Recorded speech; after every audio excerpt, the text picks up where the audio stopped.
আমরা পরিষ্কার করে বলতে চাই, নির্ধারিত সময়ের মধ্যে নির্বাচন হতে হবে, তার আগে বিচার এবং সংস্কার হতে হবে, তার আগে স্থানীয় নির্বাচন হতে হবে। আমরা পিআর পদ্ধতির মাধ্যমে নির্বাচন চাই। আমরা আমাদের প্রবাসীদের ভোটারদেরকে বাংলাদেশের ভোট দেওয়ার জন্য ব্যবস্থা করার সিদ্ধান্ত সরকারকে নেওয়ার জন্য আমরা বারবার দাবি জানিয়ে আসছি। আজকেও আমরা সেই দাবি জানাচ্ছি। এই আজকে দিবালোকের মতো পরিষ্কার যে আইন শৃঙ্খলা পরিস্থিতির অবনতির জন্য একটি রাজনৈতিক দলের কর্মীরা সম্পৃক্ত, এটা গোটা বাংলাদেশের চিত্র। এটি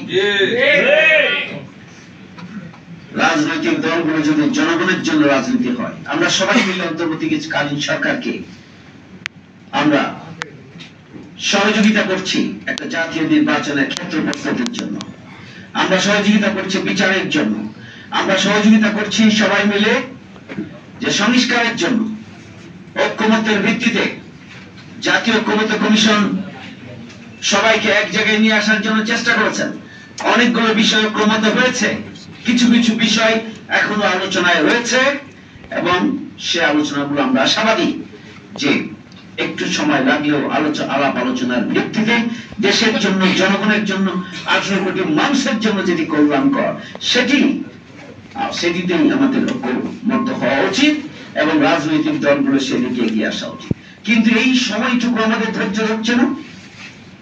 প্রতিনিয়ত থানা ঘেরাও করা হচ্ছে, প্রতিনিয়ত ধর্ষণ হচ্ছে, খুন হচ্ছে, টেন্ডারবাজি হচ্ছে, চাঁদাবাজি হচ্ছে, ছিনতাই হচ্ছে, প্রতিদিন লুটপাট করা হচ্ছে। এরা কারা করছে? এদেশের জনগণের কাছে এটা পরিষ্কার। আমরা পরিষ্কার ভাষায় বলতে চাই, দেশকে অস্থিতিশীলতার দিকে নিয়ে যাওয়ার জন্য অবশ্যই ফ্যাসিবাদের দোসর যারা তারা চেষ্টা করছেন।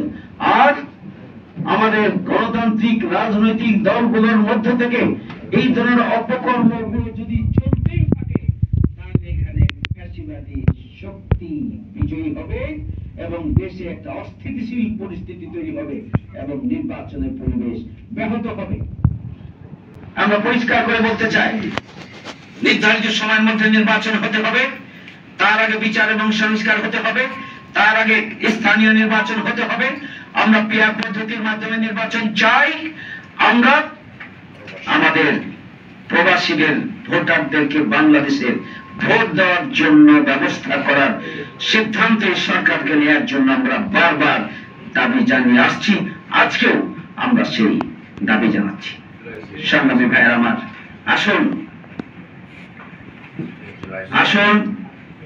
আমরা বাংলাদেশ জামায়াত ইসলামী চলমান পরিস্থিতিতে 7 দফা গুরুত্বপূর্ণ, জাতীয় গুরুত্বপূর্ণ কর্মসূচি আমরা নিয়ে আগামী 19 জুলাই সোহরাওয়ার্দী উদ্যানে আমরা জাতীয় সমাবেশ অনুষ্ঠান করব ইনশাআল্লাহ।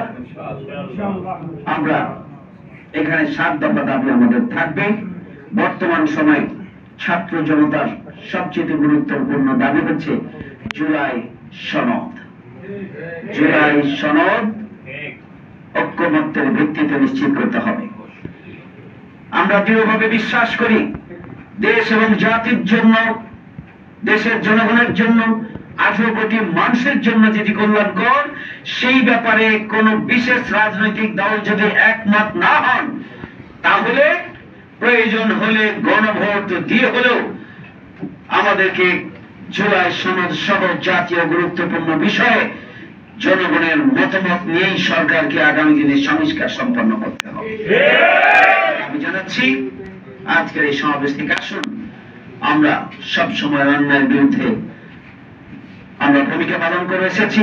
বিগত 17.5 বছরে অন্যায়, অসত্য, জুলুম এবং নির্যাতনের বিরুদ্ধে ভূমিকা পালন করতে গিয়ে আমরা আমাদের শীর্ষ নেতৃবৃন্দকে হারিয়েছি। শীর্ষ 11 জন নেতৃবৃন্দ, যা আমাদের 100 বছর অর্জন আমরা হারিয়েছি। আমরা আমাদের 500 নেতা কর্মীকে হারিয়েছি। 20,000 অধিক মামলা দিয়ে আমাদের নেতা কর্মীকে জেলখানায় বছরের পর বছর আটকে রাখা হয়েছে। তারা মানবতার জীবনযাপন করেছেন, তারা ঘর ছাড়া ছিলেন, বাড়ি ছাড়া ছিলেন।